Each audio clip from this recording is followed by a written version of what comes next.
Modern life often mistakes detachment for indifference.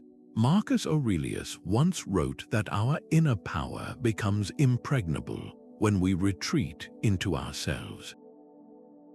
This ancient insight reveals a profound truth. Stoicism is not about shutting down emotionally. It is about engaging with life more fully by mastering what we can control. In this exploration, we will uncover the surprising links between ancient Stoic wisdom and the mental strength we seek today. We will unravel paradoxes, like how letting go can lead to deeper involvement, and how accepting vulnerability builds unshakable resilience. By the end, you will possess a practical framework to transform daily stress into steady composure. We will investigate why true freedom might require disciplined practice and how focusing on the present can quiet an anxious mind. What single change could bring more peace to your own life? Many misunderstand Stoic detachment as emotional coldness, but it is actually a tool for clearer engagement. The ancient Stoics drew a crucial line between our internal judgments and the external events that happen to us. Our opinions, our values, and our choices are within our sphere of command. Everything else, from another person's reaction to the traffic on our commute, ultimately is not. This is not a call to withdraw from the world. It is an invitation to engage with it more intelligently, by investing our energy only where it can truly make a difference. The philosopher Epictetus put it plainly when he said that the chief task in life is simply this: to identify and separate matters so that I can say clearly to myself which externals are not under my control and which choices I have with regard to them. In our modern world of constant information and endless notifications, this mental separation becomes a vital skill for sanity. It is the difference between being swept away by a tidal wave of news and social media and choosing to stand on the solid ground of your own reasoned judgment. Consider a common source of strain: work-related stress. You have a major project deadline approaching. The Stoic approach is not to stop caring about doing good work. You remain fully committed to your effort, preparing meticulously and executing your tasks to the best of your ability. This is what you control, but then you practice detachment from the outcome itself. Will your boss love it? Will the client approve? These results are not yours to command. By releasing your grip on the external reward or criticism, you free yourself from the paralyzing anxiety that often undermines performance. You act with purpose, not with a desperate need for a specific reaction. Think about a recent situation in your own life, perhaps a difficult conversation or a personal goal you were pursuing. How would your experience have shifted if you had focused less on controlling the outcome you desired and more on managing your own response with integrity and composure? This subtle pivot is where ancient wisdom sparks modern strength. What if the key to emotional strength was not avoiding feelings but understanding them? The Stoics proposed a radical method for building resilience, one that does not ask you to suppress your emotions but to investigate them with the cool light of reason. This practice was known as Prossiche, a constant and vigilant attention to your own impressions. Think of it as becoming a detective of your own mind. When a powerful emotion like anger or fear arises, your first job is not to act on it, but to pause and dissect it. What is the initial judgment that sparked this feeling? Is that judgment actually true? This ancient process of rational examination finds a powerful echo in modern cognitive behavioral therapy, which similarly teaches that our thoughts directly influence our emotions and behaviors. By changing the thought, we can change the feeling. Seneca, the great Roman Stoic, captured this perfectly when he wrote that reason is the ruler and the judge of all the things that happen to us. He argued that passions, if left unexamined, are like a runaway chariot, but if we bring them before the court of our own logic, we can strip them of their destructive force. Imagine you are driving and another car suddenly cuts you off. The immediate, raw feeling is one of hot anger. The unexamined judgment might be that driver disrespected me or they are a terrible person. The Stoic practice of Prossiche would have you interrupt that automatic chain. You would question the judgment. Can you be certain the act was intentional disrespect? Is it more likely the driver is simply distracted or made a mistake? By shifting your internal narrative from a personal attack to a neutral event, the anger loses its fuel and begins to dissipate. The event itself did not change, but your interpretation of it did, and with it, your emotional response. This is not about becoming passive. It is about becoming proactive with your inner world. Take a moment to reflect on a recent, strong emotion you experienced. Perhaps it was frustration at work or anxiety about an upcoming event. What was the core thought behind that feeling? Was that thought an indisputable fact, or was it just one possible interpretation among many? Asking these questions is the first step toward a quieter mind and a more resilient spirit. Stoicism teaches that true strength comes from embracing, not denying, our human limitations.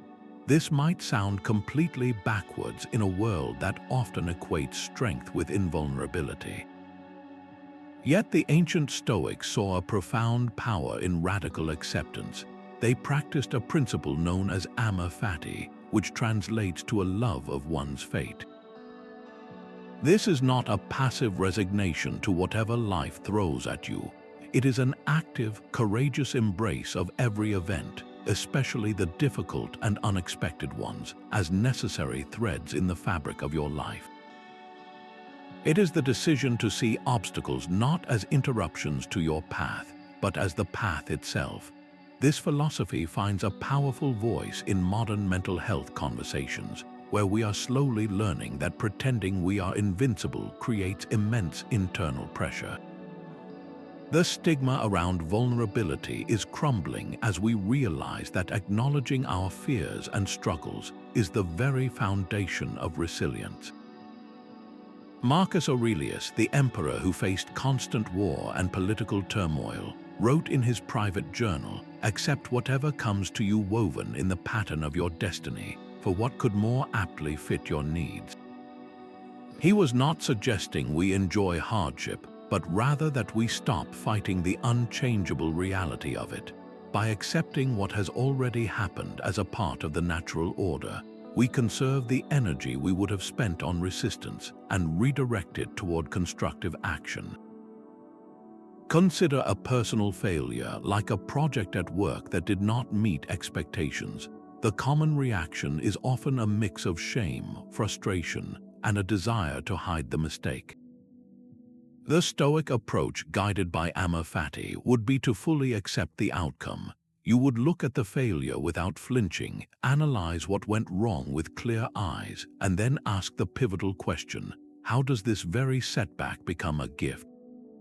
Perhaps it revealed a knowledge gap you can now fill. Maybe it taught you a crucial lesson about teamwork you would have otherwise missed. The failure is no longer a mark against you, but a piece of data and an opportunity for growth that was uniquely yours to experience. Where in your own life are you currently resisting a limitation or a setback? Is it in a relationship, your career, or a personal goal? Consider for a moment how accepting that reality, just as it is, could paradoxically free up the energy and clarity you need to move forward with greater power.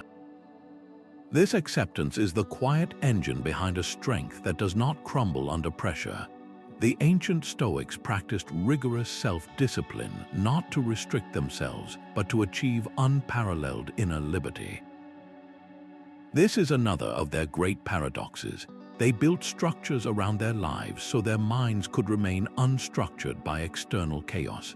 Two of their most powerful exercises were negative visualization and voluntary discomfort. Negative visualization involved periodically contemplating the loss of what you cherish most, your health, your loved ones, your career. This was not a morbid exercise in pessimism. It was a profound method to shatter complacency and awaken a deep, vibrant gratitude for the present moment.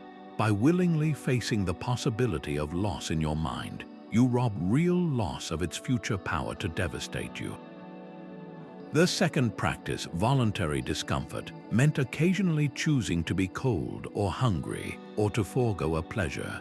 The goal was to prove to yourself that you could endure hardship, that your happiness was not held hostage by your comfort. Epictetus, who began his life as a slave, understood this intimately. He stated that no man is free who is not master of himself. He saw the chains not in the external world, but in our own unchecked desires and aversions. Discipline was the hammer that broke those chains. We see modern echoes of this everywhere. The digital minimalist who disconnects from constant notifications is not rejecting technology, but reclaiming their attention. The person who maintains a morning routine of meditation and planning is not being rigid, but creating a sanctuary of clarity before the day's demands begin to pull them in every direction. These are not restrictions, they are declarations of independence from the tyranny of impulse and distraction. Think of your own life. Where does a lack of structure actually create more mental noise and anxiety? Perhaps it is in the endless scroll through social media or the reactive way you start your day. What one small, consistent discipline could you introduce? It might be as simple as a 5-minute walk without your phone, or writing down one thing you are grateful for each evening. This small act of self-command is a direct practice of Stoic philosophy. It is a quiet way to build the inner citadel that remains calm, regardless of the storm outside. What if every challenge you face is actually a training ground for your character? This is the profound lens through which the Stoics viewed every single obstacle. They cultivated a practice of perspective-taking that did not minimize pain, but radically transformed its meaning. It is about stepping back from the immediate frustration and viewing the event from a higher vantage point, as if you were looking down at your own life from a cosmic scale. This is not about denying the difficulty, but about changing the story you tell yourself about it. In modern psychology, we call this cognitive reframing, and it is a cornerstone of building resilience. It is the deliberate choice to find a more empowering narrative for the events that happen to you. Marcus Aurelius, who constantly battled illness and betrayal while leading an empire, offered this essential insight. He wrote, "The impediment to action advances action. What stands in the way becomes the way." In that single sentence, he captures the entire practice. The obstacle is not a roadblock. It is the very material you use to build the road forward. It is the resistance that makes your muscles grow stronger. Imagine a career setback you might face, perhaps an unexpected job loss. The initial, crushing perspective is one of failure and fear. The story you tell yourself might be, "I am not good enough," or "My career is over." Now apply the Stoic shift in perspective. View this event from a broader timeline. Could this forced ending be a necessary redirection? Perhaps it is pushing you out of a comfortable but stagnant role and into a field where your true talents can flourish. Maybe it is teaching you lessons about adaptability that a steady job never could. The setback itself has not changed, but its meaning has been completely rewritten from a tragedy to a catalyst. It becomes a training exercise for your courage and your capacity to reinvent yourself. Take a moment to bring to mind a recent difficulty in your own life, large or small. It could be a personal conflict, a financial worry, or a health concern. Now ask yourself this pivotal question. If I chose to see this situation as a deliberate training ground, what strength is it inviting me to develop? Is it patience, resilience, courage, or perhaps humility? The hidden benefit is often waiting, not in the change of the circumstance, but in the change of your own perspective. In Stoicism, the goal is not success or failure, it is integrity in action, regardless of the outcome. This is the final and perhaps most liberating paradox we will explore. The ancient Stoics identified 4 cardinal virtues as the foundation of a good life: wisdom, courage, justice, and temperance. They argued that these virtues are the only true good because they are entirely within our power to cultivate, and they cannot be taken from us by any external force. Your wealth can disappear, your reputation can be shattered, but your commitment to acting with courage and fairness remains yours alone.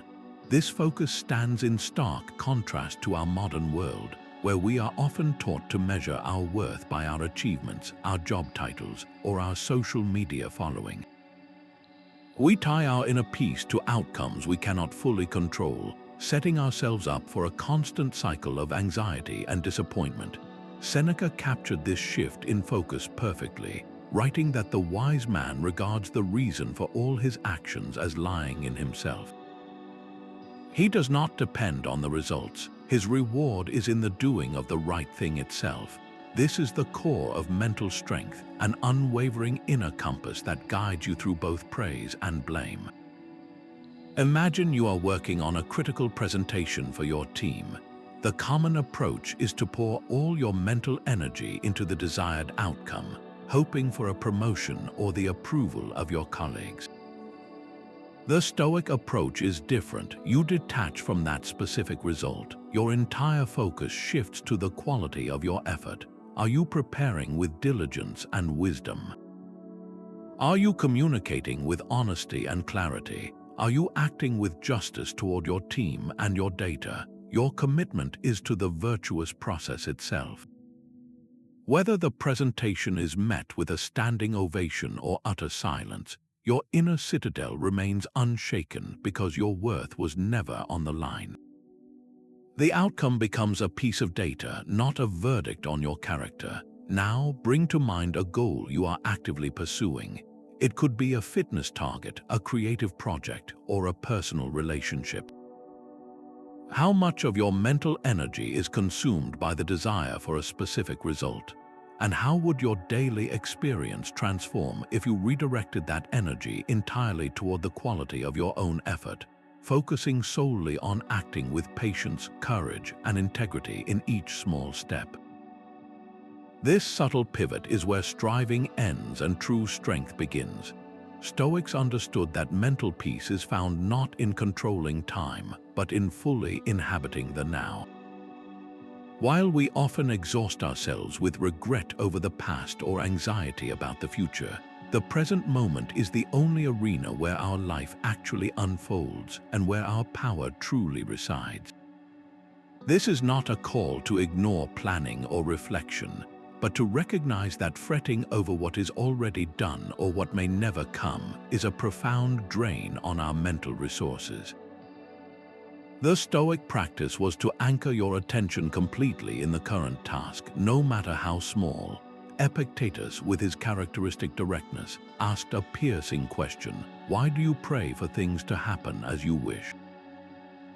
Why not simply wish for them to happen as they do happen? His point was that fighting the reality of the present is a battle you can never win. The only productive action is to engage with what is directly in front of you. This ancient focus finds a powerful echo in modern mindfulness, a practice proven to lower stress by training the brain to return to the here and now, over and over. Imagine you are lying awake at night, your mind racing with worries about a presentation you have to give next week. The anxiety is real and consuming. The Stoic response is not to tell yourself the presentation will be fine. It is to gently but firmly redirect your focus to the immediate reality of your body in the bed. Feel the weight of the blanket, listen to the quiet rhythm of your own breathing. The presentation is a story about a future that does not yet exist. Your breath is a fact in the present moment. By grounding yourself in that simple, tangible reality, you drain the anxious story of its power. You are not solving the future problem in that instant, but you are reclaiming your mental stability right now, which is the only place from which you can ever effectively prepare. Today, choose one simple activity, like drinking your morning coffee or walking to your car. For just those few minutes, practice letting go of the mental to-do list and the replay of yesterday's conversations. Instead, pour all of your awareness into the sensations of the experience, the warmth of the cup, the sound of your footsteps, the feeling of the air. Notice, even for a moment, how the frantic noise of the mind begins to quiet when you give it a single, present point of focus. This small act is a direct line to the serenity the Stoics championed. Have you ever found yourself so emotionally involved in a conflict that you couldn't see clearly? The very passion you feel for someone can sometimes become the biggest obstacle to truly helping them. Stoicism offers a way out of this trap, not by asking you to care less, but by teaching you how to care more wisely. This is the practice of compassionate detachment, a subtle art that allows you to be fully present for others without letting your own turbulent emotions cloud your judgment or drain your capacity to help. It is the difference between jumping into a stormy sea with someone and throwing them a lifeline from the steady shore. Marcus Aurelius offered a guiding principle for this balance. He wrote, "You must be like a promontory of the sea, against which the waves continually break. It stands firm, and the waters around it are subdued." He did not say to become a distant island, untouched by the waves. He said to be the promontory, the headland that remains unshaken by the crashing surf, providing a stable point of reference in the chaos. In modern relationship dynamics, this translates to healthy communication. When a loved one is upset, our instinct is often to match their emotional intensity, to get swept up in their anger or their despair. But this emotional entanglement rarely helps. It often escalates the situation, turning a single person's distress into a shared crisis where no one is thinking clearly. Compassionate detachment allows you to listen deeply and empathize genuinely, while maintaining the inner calm needed to offer a reasoned perspective or practical support. You feel for them without being forced to feel exactly as they do. Imagine a close friend is going through a painful breakup. They are devastated, angry, and cycling through despair. The conventional approach might be to dive headfirst into their pain, to curse their ex-partner with them, and amplify the sense of injustice. While this feels supportive in the moment, it often fuels the fire of their suffering. The Stoic approach, guided by compassionate detachment, would be different. You would offer your full presence and listen without judgment. You would validate their feelings without adopting them as your own. Your inner calm becomes a sanctuary for them. From that centered place, you might ask gentle, clarifying questions that help them see their own situation more objectively. Or you might simply be a steady, reliable presence that reminds them stability still exists. You support them without absorbing their distress, which means you remain a sustainable source of strength rather than burning out alongside them. Think of a relationship in your own life where emotions frequently run high. It could be with a family member, a partner, or a colleague. How would your interactions change if you practiced holding space for their feelings while consciously anchoring your own emotional state? Could that very detachment be the key to offering a deeper, more effective form of compassion? Stoics didn't avoid hardship, they sought it out to forge an unshakable mind. This was a deliberate training regimen for the soul, a way to prove to themselves that their peace was not dependent on perfect external conditions. Ancient practitioners would regularly engage in fasting, sleep on a hard floor, or expose themselves to the cold. These were not acts of self-punishment, but experiments in self-reliance. They wanted to know with absolute certainty that they could endure discomfort and still remain fundamentally okay. It was about making friends with adversity on their own terms so that when life inevitably presented hardship, it would find them already familiar and unafraid. Seneca powerfully articulated this when he advised, "Set aside a certain number of days, during which you shall be content with the scantiest and cheapest fare, with coarse and rough dress, saying to yourself the while, 'Is this the condition that I feared?'" By voluntarily practicing poverty, you disarm it. You discover that sufficiency is not a number in a bank account, but a state of mind. The modern equivalents of this practice are everywhere. The individual who chooses to walk or bike to work instead of driving their comfortable car is not just getting exercise. They are building resilience against the frustration of future traffic jams or a flat tire. The person who takes a 24-hour break from their smartphone is not just detoxing from technology. They are reinforcing their ability to be alone with their own thoughts, without the constant need for external validation or distraction.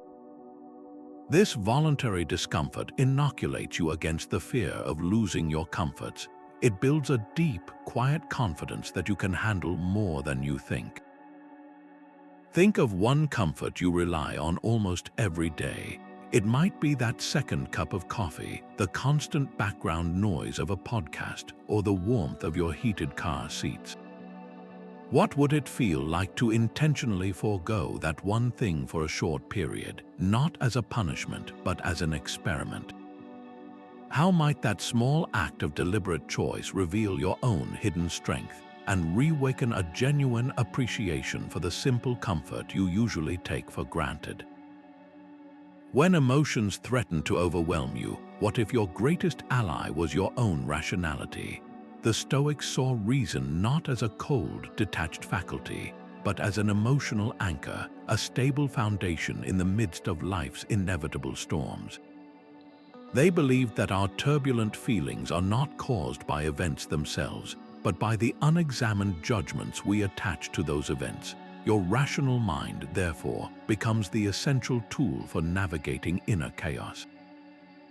This ancient insight is mirrored in modern therapeutic techniques that teach emotional regulation by challenging and reframing our automatic thoughts.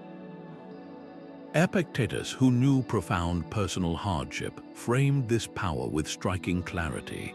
He said that it is not things that trouble us, but our judgments about things.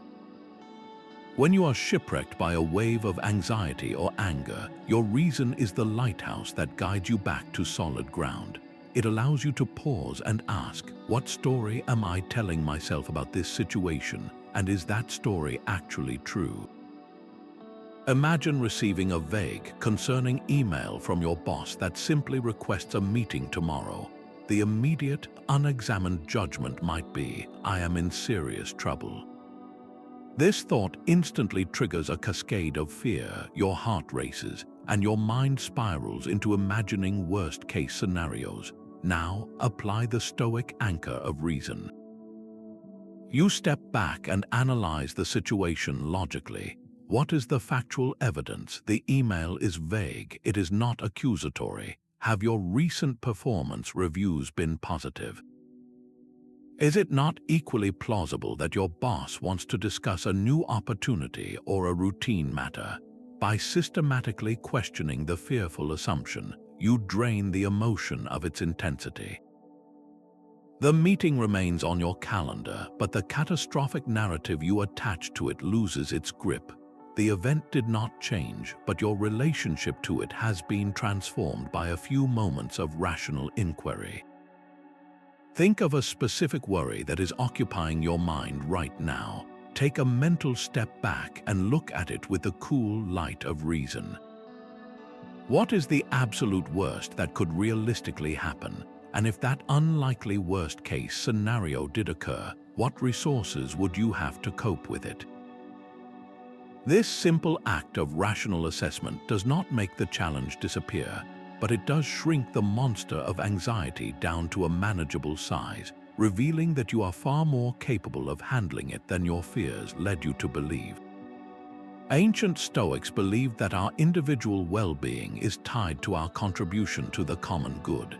This might appear to be another paradox, where looking outward is the very thing that builds inner strength.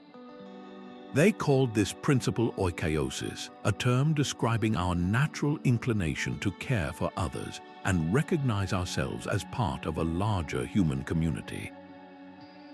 Our personal fulfillment, in the Stoic view, is not found in isolation but in the purposeful exercise of our virtues for the benefit of others.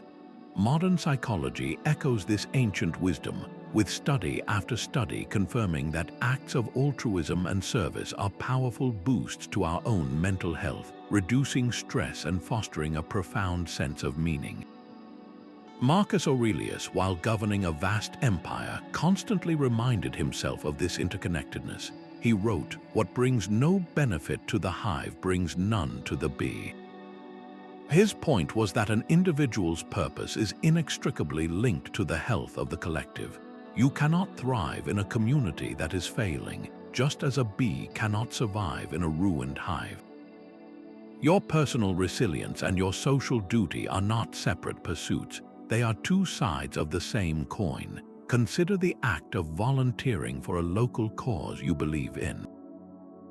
At first glance, you are giving your time and energy selflessly, but from a Stoic perspective, you are also engaging in a powerful exercise for your own character. You are practicing the virtue of justice by working for a fairer community. You are building courage by stepping outside your comfortable routine to face new challenges and people.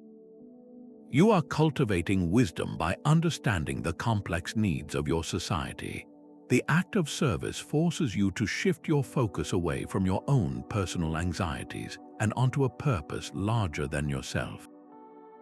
In doing so, your own problems often shrink to a more manageable size. Viewed from this broader, more meaningful context, the resilience you build is not the brittle kind forged in solitude, but a flexible, enduring strength rooted in contribution. Where in your own life could you engage more deeply with your community? It does not need to be a formal volunteer role. It could be as simple as consistently checking on an elderly neighbor or mentoring someone new in your field. How might dedicating a small portion of your time to a duty beyond yourself actually fortify your own mental fortitude, providing an anchor of purpose when your own inner world feels turbulent? Everything changes, and Stoics saw this not as a cause for fear, but as a foundation for peace. They practiced a profound meditation on impermanence, known as Memento Mori, which translates to remember you must die. This was not a morbid obsession with death, but a vibrant technique to awaken to the preciousness of life itself. By consciously remembering that every person, every possession, and every situation is temporary, they trained themselves to release their clinging grip on the world. This acceptance of life's natural flow is a cornerstone of modern resilience, helping us navigate grief, transition, and the simple, daily disappointments that come from expecting things to stay the same. Seneca captured the urgency of this mindset, writing that the whole future lies in uncertainty. Live immediately. He was not advocating for reckless abandon, but for a life of deep, intentional engagement, precisely because our time is limited and nothing is guaranteed. The fragility of a glass makes you handle it with care. The Stoics argued that the fragility of life should make you live it with the same focused attention and gratitude. Imagine facing a sudden, unexpected job loss. The initial shock and fear are natural, but the unexamined story we often tell ourselves is that this stability was supposed to last forever, and its end is a personal catastrophe. The Stoic, grounded in the practice of Memento Mori, would have a different internal response. They would acknowledge the pain, but then their training would kick in. They would recognize that no job, no matter how secure it seemed, was ever a permanent possession. This very change, as difficult as it is, now presents a blank slate. It forces a re-evaluation of your path and opens doors you may have never considered while comfortable in your old role. The loss becomes a harsh but necessary teacher, reminding you that your true security was never in the title or the paycheck, but in your own adaptable skills and character. What is one part of your own life that you secretly assume will always be there? Perhaps it is a particular relationship, your health, or the routine of your current daily life. How would your anxiety about that very thing lessen if you fully embraced its temporary, fleeting nature? Holding it more lightly might just be the key to appreciating it more deeply while it lasts. In a world obsessed with likes and approval, Stoicism offers a radical alternative, finding validation within.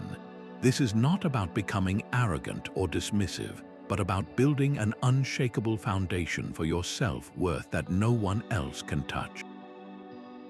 The Stoics drew a clear, liberating line between what is truly ours and what is merely on loan from the world. Your character, your intentions, and your efforts belong to you. The opinions, praise, and criticism of others exist entirely outside your command. When you tie your sense of value to these external approvals, you hand over the keys to your inner peace to a fickle and unpredictable world. Epictetus, with his typical blunt wisdom, captured the danger of this reliance perfectly. He asked, if a person could give you your sense of self-worth, could they not also take it away? His point was a chillingly practical one. Basing your identity on applause is building your house on a foundation of sand, vulnerable to the slightest shift in public opinion. We see this play out every day in the modern arena of social media, where the number of notifications can dictate a person's entire mood.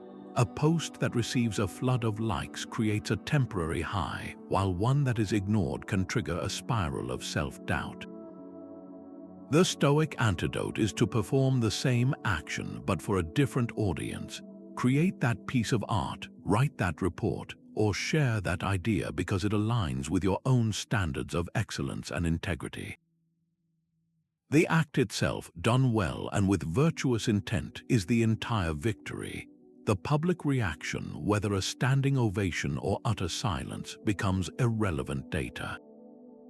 Imagine you are a musician composing a new song. The conventional approach is to constantly wonder what will be popular, what will get airplay, what the critics will say.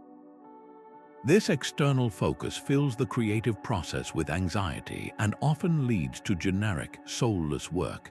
The Stoic composer, however, works from a different center. They pour their energy into crafting a song that is true to their artistic vision and technical skill. They focus on the notes, the lyrics, the emotion they wish to convey, judging their success against their own internal compass. When the song is released, they can receive either praise or scorn with equal composure, because their worth as a musician was cemented in the doing, not in the reception. Their creative freedom is absolute because it is no longer held hostage by the crowd's reaction. Where in your own life are you seeking a like, a compliment, or a nod of approval to feel that you have done enough? Is it in your career, your appearance, or your role as a parent or friend? Consider how your mental energy would be transformed if you shifted that focus entirely inward, asking not whether you will be praised, but whether you have acted with integrity, diligence, and according to your own principles. This quiet realignment is the source of a clarity that no amount of external validation can ever provide. What if courage isn't the absence of fear, but the decision to act with integrity in its presence? This is the Stoic understanding of bravery, a virtue rooted not in the elimination of emotion, but in the power of rational choice. For the Stoics, courage was one of the 4 cardinal virtues, and they saw it as the clear-eyed judgment to do what is right, even when every instinct screams to retreat. It is not a feeling of fearlessness, but the conscious override of fear by a deeper commitment to principle. Seneca defined this true bravery with precision. writing that a brave man is not one who does not feel afraid, but one who conquers that fear. He conquers it not by magic, but by reason, by weighing the temporary discomfort of fear against the lasting regret of inaction. This is courage as a rational act, a calculated decision made in the mind long before it is tested in the world. We often see modern echoes of this moral courage in everyday life. It appears in the co-worker who respectfully challenges an unethical directive from a superior, knowing it might jeopardize a promotion. It is present in the friend who tells you a difficult truth you need to hear, risking your temporary anger for your long-term well-being. In these moments, fear is absolutely present. The stomach churns, the heart pounds, but the courageous person acknowledges that physical reaction and then deliberately chooses to move forward anyway, guided by an internal compass of what is right. Imagine a scenario where you witness a colleague being unfairly bullied or marginalized during a team meeting. The easy, fear-driven path is to stay silent, to look at your notes and avoid becoming a target yourself. The rational fear of social friction or professional repercussions is real and powerful. The Stoic practice of courage would involve a quick, internal calculation. Your reason assesses the situation. An injustice is occurring and my inaction makes me complicit. The virtue of justice demands a response. The fear is acknowledged as a natural, biological warning signal, but it is not granted veto power over your actions. You then choose to speak, your voice perhaps even trembling, to calmly and clearly redirect the conversation or defend your colleague. You did not wait for the fear to vanish because it might never leave. You acted with integrity in its very presence. Think back to a time you acted courageously, whether in a large moment or a small, quiet one. Perhaps you set a difficult boundary with a loved one or admitted a significant mistake at work. In that pivotal instant, what was the rational thought that pushed you forward? Was it a commitment to honesty, a duty to protect someone, or a simple refusal to betray your own values? Recognizing that your bravery was a choice, not a supernatural state of fearlessness, reveals the profound mental strength you already possess and can consciously choose to exercise again. Stoics regularly imagined worst-case scenarios not to dwell on fear, but to disarm its power. This practice, known as Premeditatio Malorum, was a deliberate exercise in mental inoculation. By calmly and systematically envisioning potential setbacks or losses, they stripped future hardships of their element of surprise and their emotional shock value. The goal was never to breed pessimism, but to build a profound and practical resilience. It is the difference between being terrified of the dark and simply knowing your way around a familiar, unlit room. Seneca championed this very idea, writing that we should project our thoughts ahead of us at every turn and have in mind every possible eventuality. He argued that by rehearsing future troubles, we ensure they do not fall upon us unexpectedly. This is the core of the modern preparedness mindset. A pilot does not run through emergency checklists because they expect the plane to crash. They do it so that if a crisis does occur, their mind is already familiar with the procedures and they can act with clarity instead of panic. Imagine you have a difficult conversation looming with a family member. The unexamined approach is to avoid thinking about it, letting the anxiety brew in the background of your mind until the moment arrives, leaving you tense and reactive. The Stoic practice would be to sit down quietly and premeditate the encounter. You would mentally walk through the worst-case scenario. What if they become angry? What if they say the very thing you fear hearing? You sit with that possibility, not to catastrophize, but to accept it as one potential outcome. You then plan your own calm, principled response. By the time the actual conversation happens, you have already faced the fear in your mind. the emotional charge is diminished, and you are far more likely to engage with the composure and reason you intended.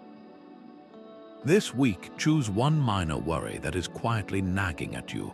It could be a small financial decision or a social obligation you are dreading. Spend just a few moments deliberately premeditating the worst realistic outcome. Then observe what happens to your anxiety.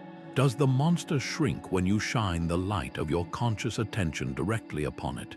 Stoicism teaches us to change what we can, accept what we cannot, and know the difference, a formula for resilience. This powerful balance is the engine of mental strength, separating needless struggle from effective action. Its wisdom is famously echoed in the Serenity prayer, a modern plea with ancient Stoic roots that guides countless people through recovery and daily stress. The prayer asks for the serenity to accept the things we cannot change, the courage to change the things I can, and the wisdom to know the difference. This is not a passive wish, but a dynamic framework for decision-making. It directly mirrors the Stoic discipline of distinguishing between our sphere of control and everything outside it, a practice that forms the bedrock of modern cognitive behavioral approaches to managing anxiety. Marcus Aurelius continually reinforced this focus in his private writings. He advised to concentrate every hour like a Roman on the task at hand, with a dignified compassion and freedom and justice, and to free yourself from all other thoughts.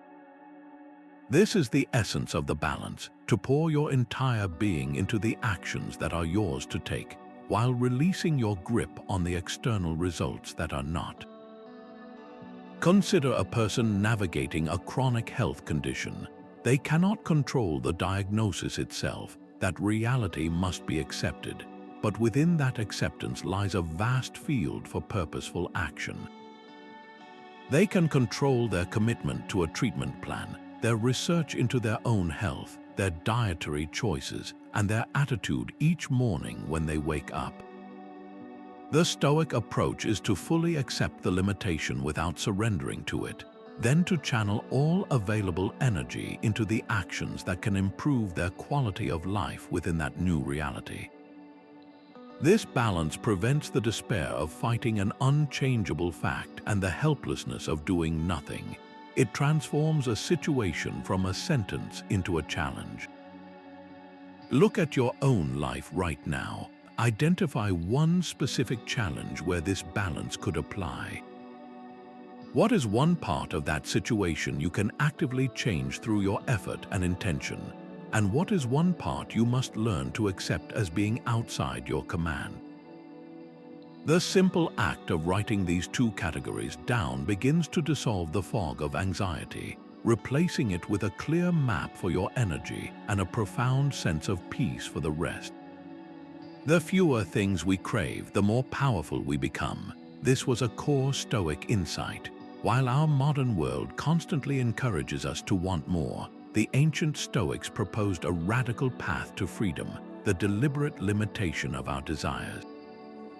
They argued that an endless chase for more possessions, more status, or more comfort does not lead to satisfaction, but to a state of perpetual anxiety and inner slavery. True power, in their view, comes not from acquiring everything you want, but from systematically wanting less.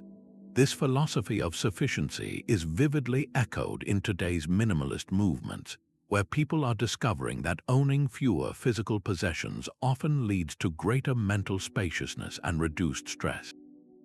The clutter in our environment often mirrors the clutter in our minds, and clearing one can bring remarkable calm to the other. Epictetus, born into slavery, understood this form of liberation intimately. He observed that wealth consists not in having great possessions, but in having few wants. His point was stark: when your happiness depends on obtaining an endless list of external things, you make yourself a slave to every circumstance that can provide or deny them. Your inner peace is held hostage by the market, by other people's opinions, and by sheer luck. But when you find contentment in what you already have, you break those chains. Your sense of worth and stability becomes an internal achievement, independent of the world's fluctuations. Consider the modern act of digital minimalism.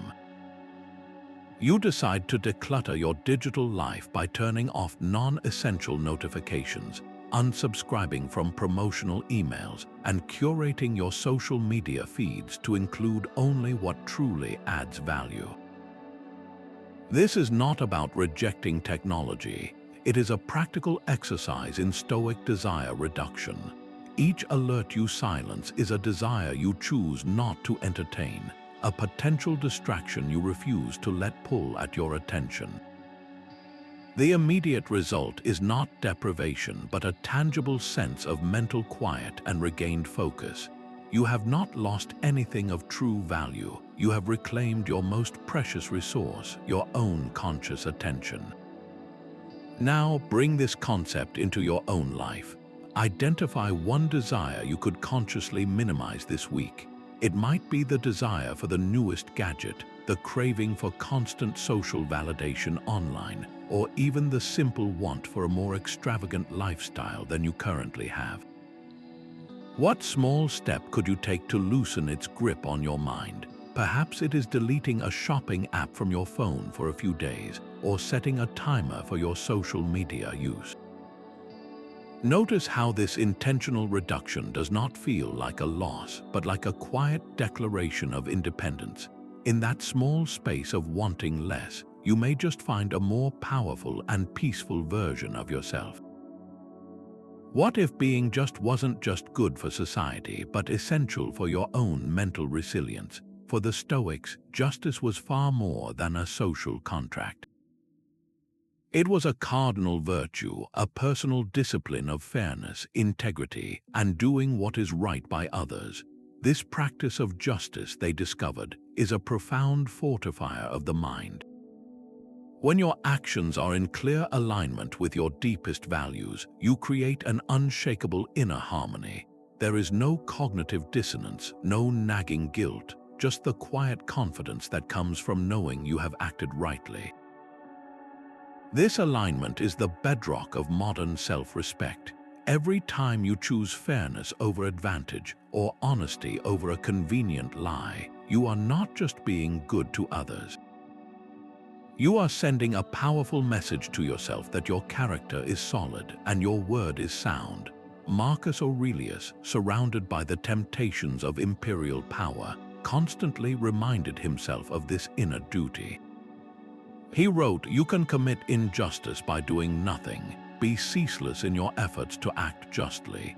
His insight was that inaction in the face of wrong is itself an injustice, one that corrodes your own integrity. The mental strength comes from the active choice, from the daily decision to live by a code, especially when no one is watching. Imagine you are in a situation at work where a colleague takes credit for your idea during a team meeting. The easy, unjust path might be to stay silent to avoid conflict, but that choice would fester. It would breed resentment and make you feel powerless in your own career. Now envision the just response. After the meeting, you request a private word. You calmly and clearly state the facts, explaining that the idea was yours and that you would appreciate proper attribution moving forward. This is not an act of aggression. It is an act of justice for yourself and for the truth. In that moment, you might feel a surge of anxiety, but once you have spoken, a deeper calm settles in. You have stood up for what is right. You have reinforced your own agency and self-worth. The long-term mental strength you gain is immense. You are no longer a person who allows themselves to be diminished. You have proven to yourself that you can handle difficult conversations with dignity. Think back to a recent decision you made, perhaps a small white lie or a moment you let an unfair comment slide. How would your sense of inner stability have been different if you had chosen the path of justice? How might that one act of integrity have fortified your mind against future doubts about your own character?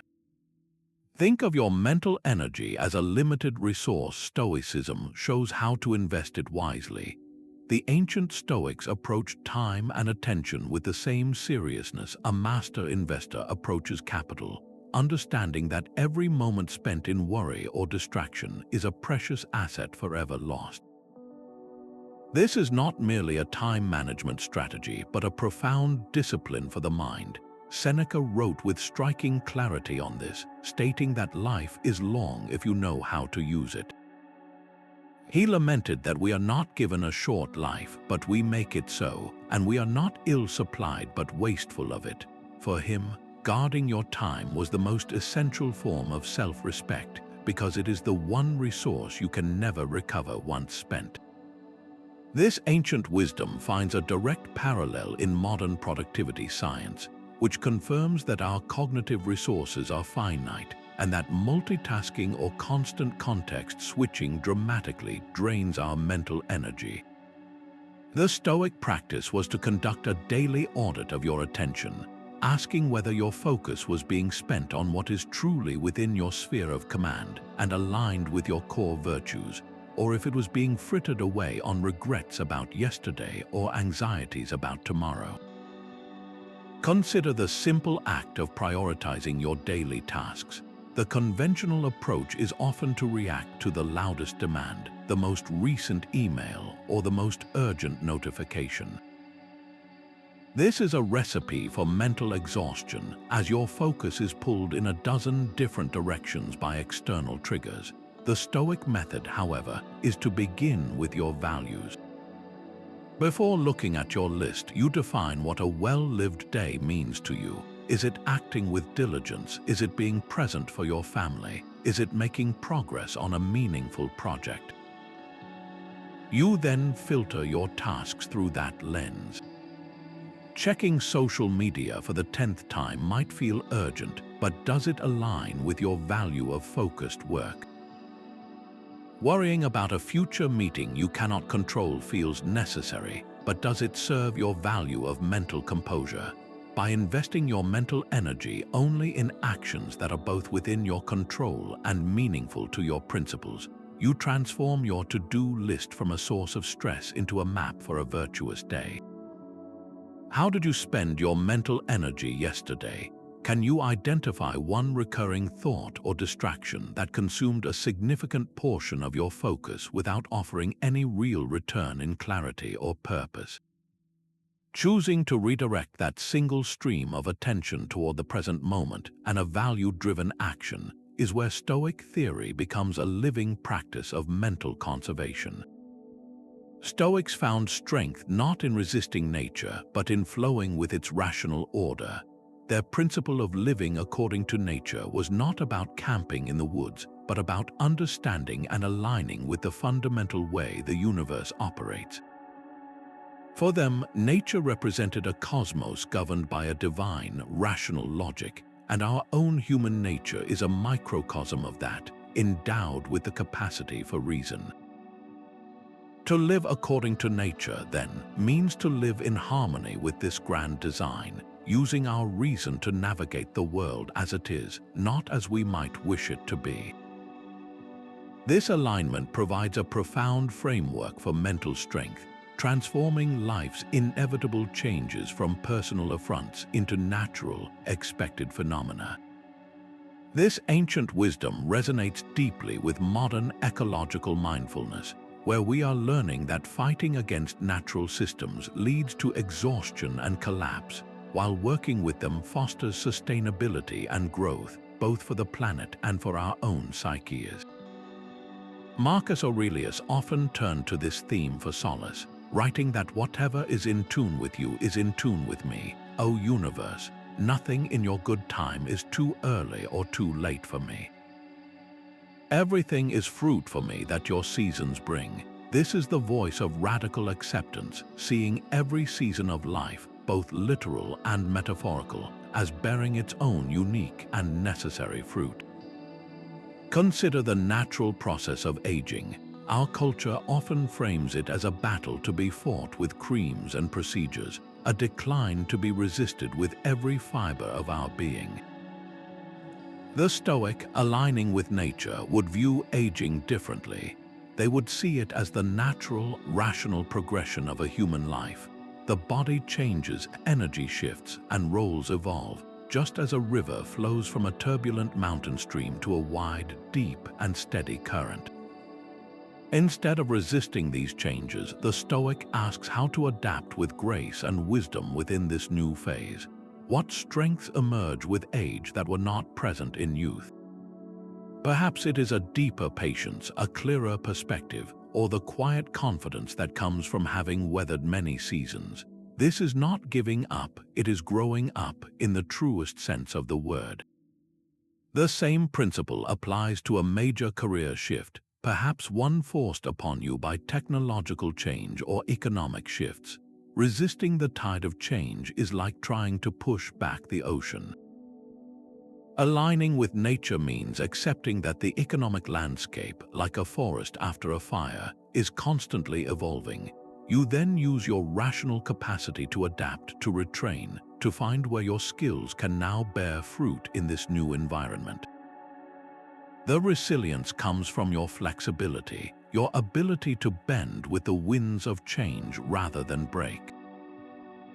What natural challenge are you currently facing in your own life? Is it a change in your health, a shift in a relationship, or a new phase in your personal development? Instead of seeing it as an obstacle, could you view it as a season in your personal ecosystem? How might embracing its natural rhythm, however difficult, build a more profound and enduring form of resilience within you? Each night, the ancient Stoics performed a simple practice that fortified their minds against tomorrow's challenges. This ritual was an honest, private review of the day, a deliberate process of turning their experiences into wisdom. Known as an evening examination, it was not about self-criticism, but about self-education.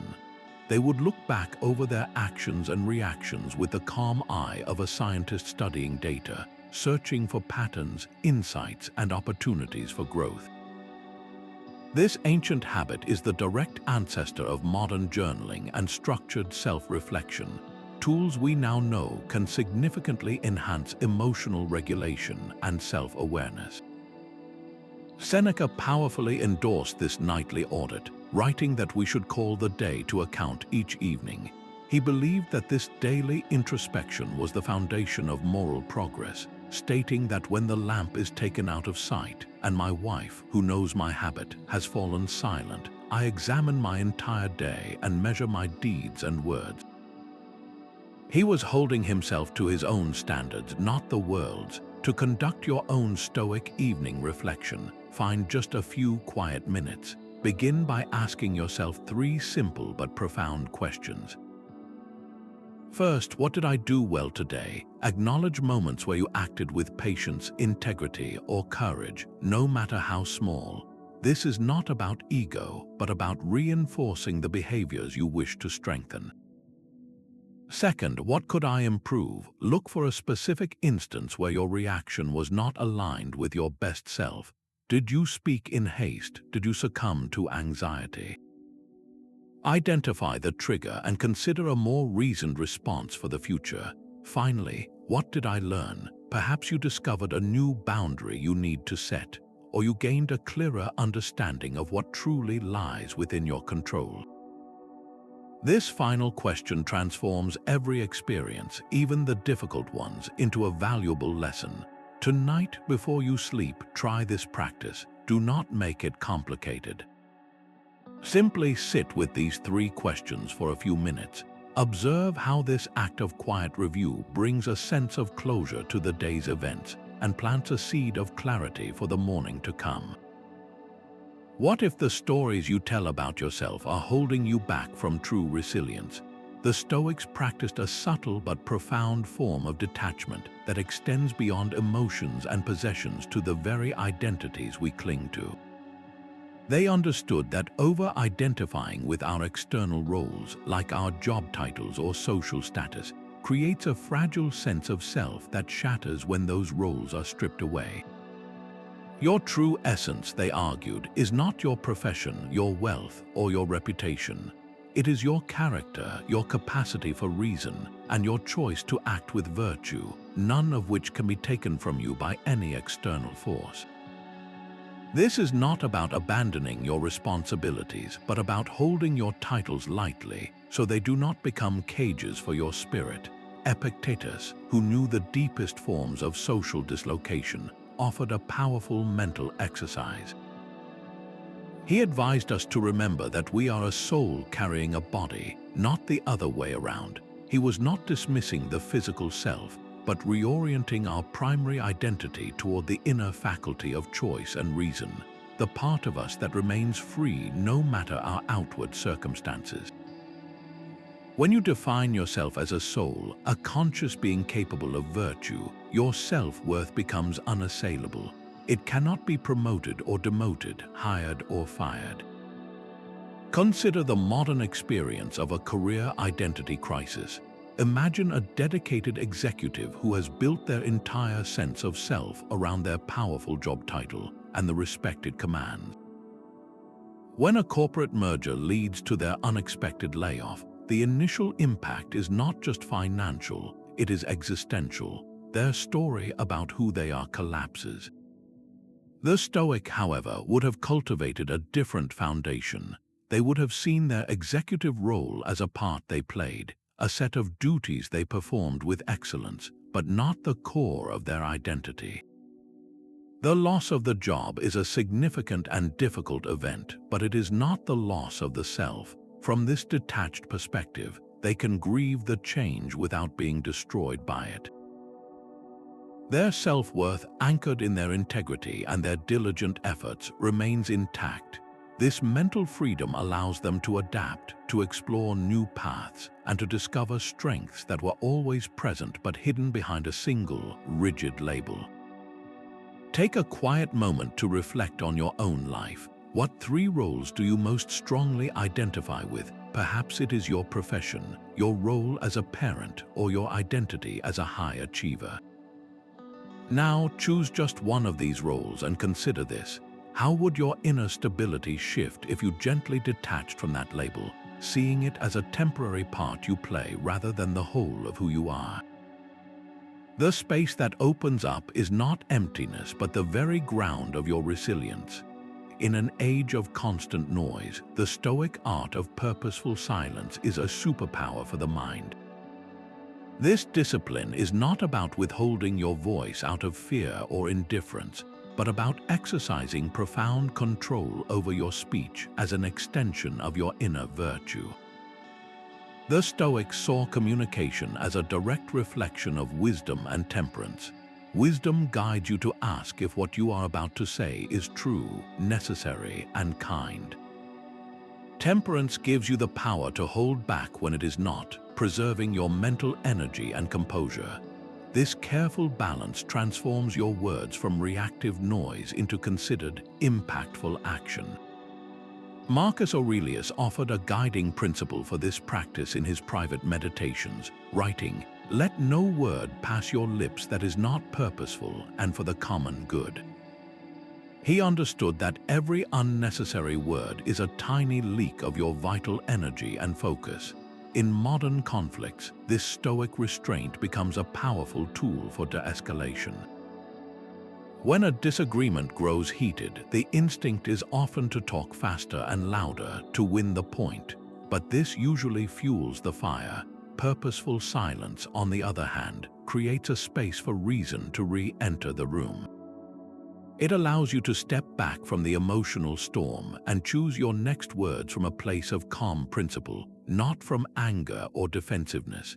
Imagine you are in a tense discussion with a partner. They say something that triggers a sharp, defensive reply in your mind. The unexamined reaction is to fire back immediately. The Stoic practice is to consciously choose silence for a moment. You take a breath. In that quiet space, you are not conceding the argument. You are gathering your thoughts, allowing the initial surge of emotion to subside so that you can respond based on what is truly just and constructive, rather than simply reacting to a provocation. Your silence becomes an act of strength, a deliberate pause that protects your inner peace and often disarms the entire conflict. Think back to a recent, difficult conversation you had. Was there a point where the exchange felt rushed and reactive? How might inserting a few deliberate seconds of silence have changed the tone and direction of that interaction, giving you the clarity to speak from your values rather than your frustrations? Stoics believe that whether you're rich or poor has no bearing on your ability to be mentally strong. This radical idea stems from their classification of all external things, including money and status, as preferred indifference.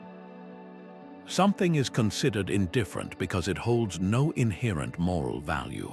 It cannot make you a good or a bad person. Wealth is preferred in the sense that it is natural to choose comfort over hardship, but it remains completely indifferent to your core happiness and virtue. Your character, your integrity, and your reasoned choices are the only true goods.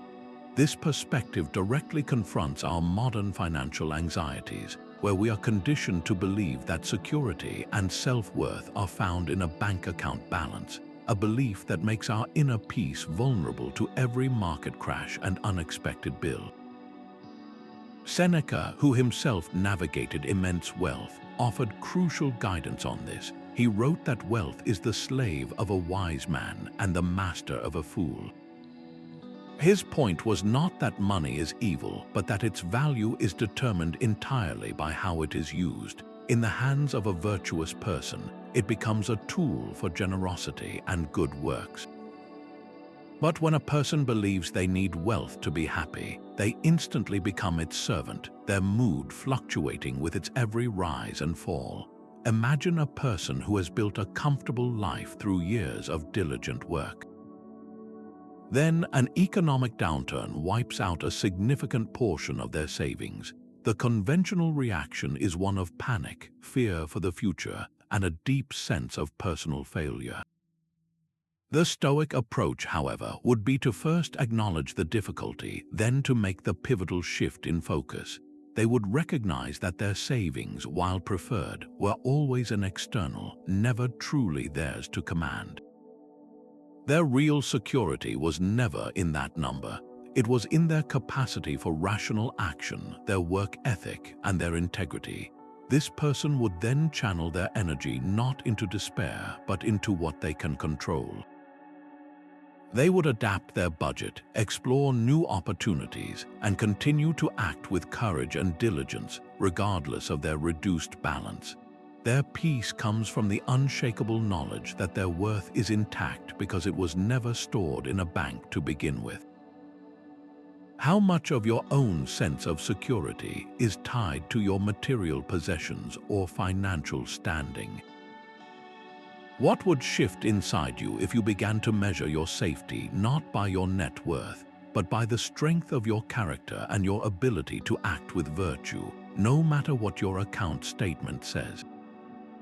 Stoics practiced pausing before believing their first impressions, a habit that grants immense mental control. This crucial moment, the act of assent, is where your true freedom resides.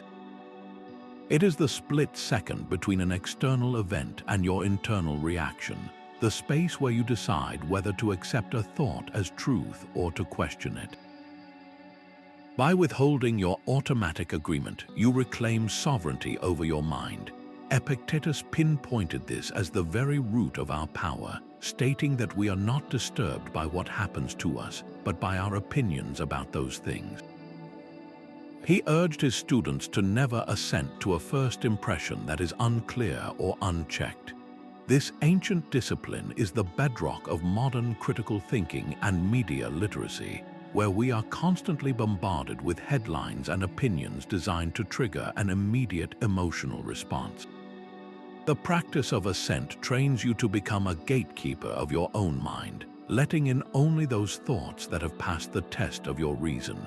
Imagine receiving a blunt, critical email from a colleague.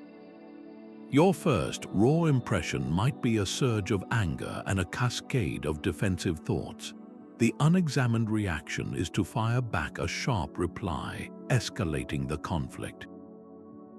But the Stoic practice of assent intervenes. You pause. You consciously withhold your agreement from the initial judgment that this is a personal attack.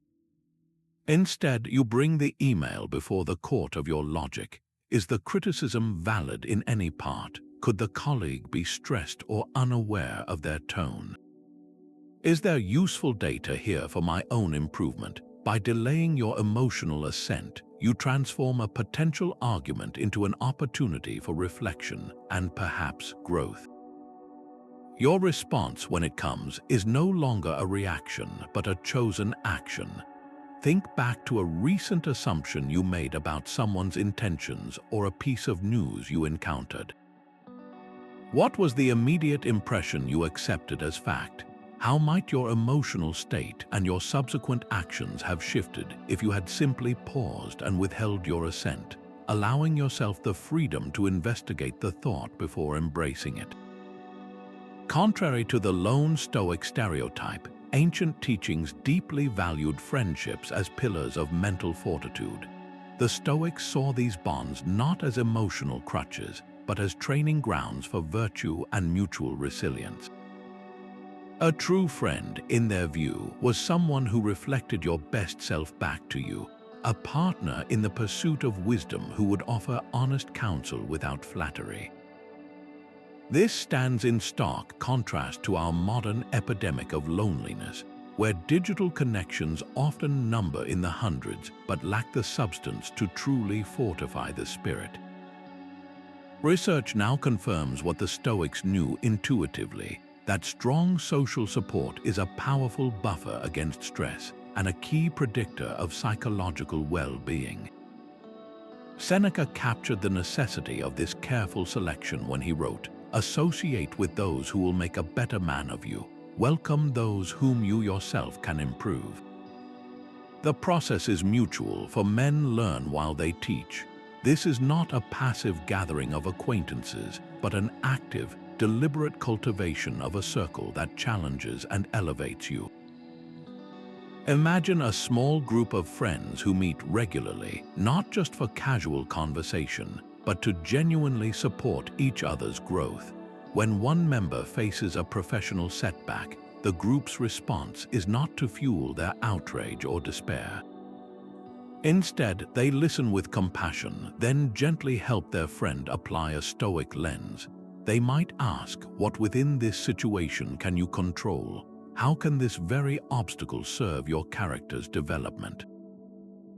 This collective practice of reason transforms individual hardship into a shared exercise in resilience, making the entire group mentally stronger. Look at the relationships that form your own inner circle. Do they encourage your integrity and challenge you to be better? Or do they primarily amplify anxiety and complaint? Where might you take one small step to cultivate a connection that serves not as a distraction, but as a source of genuine mutual strength? Gratitude wasn't just a feeling for Stoics, it was a disciplined practice that armored the mind against dissatisfaction. They treated it not as a passive reaction to good fortune, but as an active stance toward life, a deliberate choice to find value and sufficiency in the present moment, exactly as it is. This habitual appreciation directly counteracts our natural tendency to focus on what we lack, a tendency that modern psychology confirms is a primary source of anxiety and unhappiness. The Stoic practice of gratitude systematically rewires our attention, training us to see the abundance that already exists, thereby building a content and resilient inner world that is not easily shaken by external circumstances. Marcus Aurelius consistently modeled this in his private writings, advising himself to ask each morning, "What is it in this world that is truly precious or worthy of my full attention?" He would then remind himself of simple, profound gifts, like the warmth of the sun or the capacity of his own mind to reason. He was not ignoring his immense burdens as emperor, but he was consciously choosing to not let them eclipse the fundamental goods that were always available to him. This is the core of the practice, to acknowledge difficulty without letting it monopolize your entire field of vision.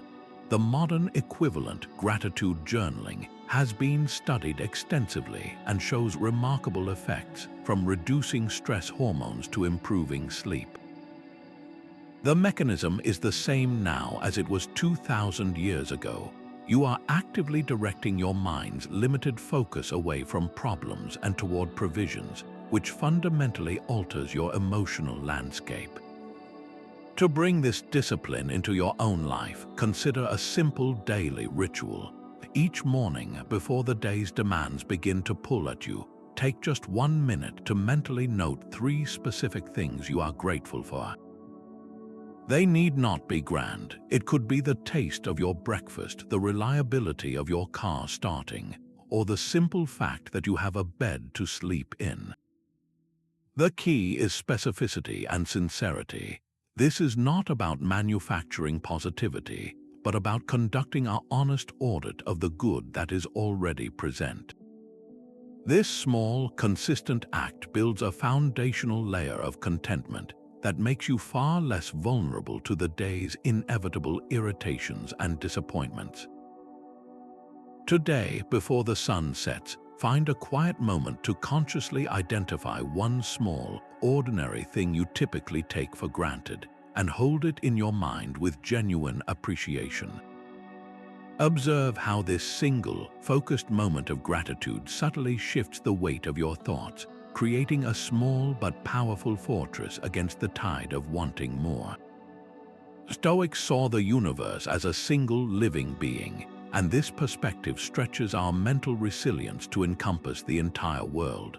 They called this Principle of Sympathya, the profound understanding that everything in the cosmos is woven together in a rational, interconnected web.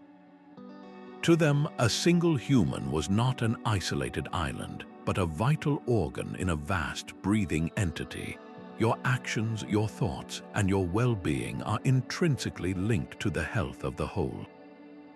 Marcus Aurelius drew strength from this vision, writing in his Meditations that we are made for cooperation, like feet, like hands, like eyelids, like the rows of the upper and lower teeth. To act against one another is contrary to nature. This is not a vague spiritual idea, but a practical framework for building a mind that is both compassionate and unshakably calm.